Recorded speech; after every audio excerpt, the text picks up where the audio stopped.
How you doing? Welcome back to Built Not Bought by Bruce. It's time to get the touring bike up on the lift so I can get it detailed. Spring is here. Pretty soon it's going to be going around to the front garage. So while I've got it in here, it's a good time to get it up on the lift and pull the bags and trunk and everything off of it and get it all cleaned up and detailed. And I just wanted to show you what I use. These are called race ramps. They're by a company in the US, Brute Technologies. These are essentially some kind of a high density foam. I have no idea what it is. And then coated, they cut it to shape and then coat it with a box liner. So I bought these originally because I have my snap-on mid-rise lift that is great for the race car and for doing work on, the Miata or whatever I want to do.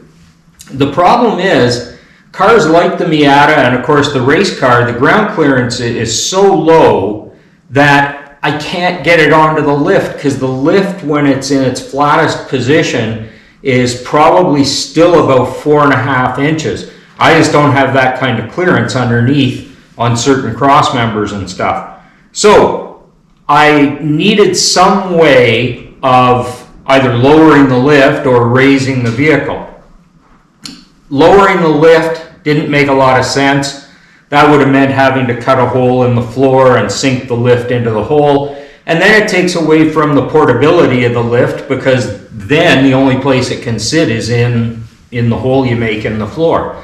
And with a heated floor, it really becomes an issue. So the answer was to raise the vehicles. And these race ramps are about 3 inches thick, so they work perfectly. Very light. As I said, they're made of foam. So this one, I'm going to guess that's probably about 20 pounds. That thing is, it's got to be, 5 feet. I don't know. I think I'm a little taller. But anyway, it's around 5 feet long. And I ordered this set specifically for the wheelbase of the race car, and the length of the lift and everything. If it doesn't start up the ramps early enough, then it's not going to be up high enough. And I wanted it, of course, it had to run the full length of the lift so that the front tires stayed on at the far end. The ramps, I'll just show you those quickly.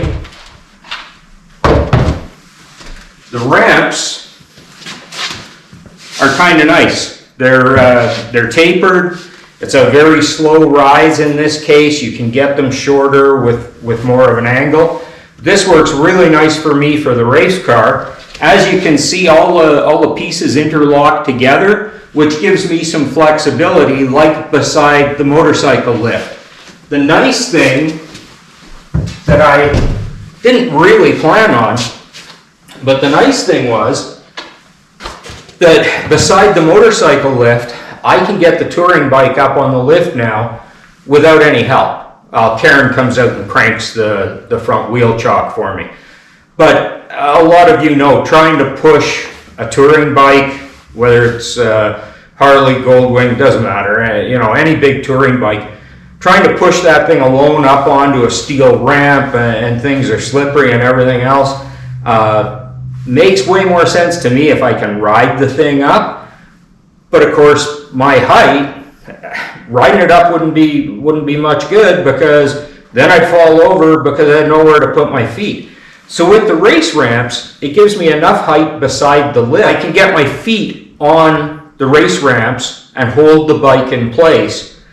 I think they're awesome. They're a great design, really light, easy to store, real durable. You do have to be a little bit careful. You don't want to drop things on them, and you don't want to do something like kneel on them where you put a whole bunch of pressure in a very small area.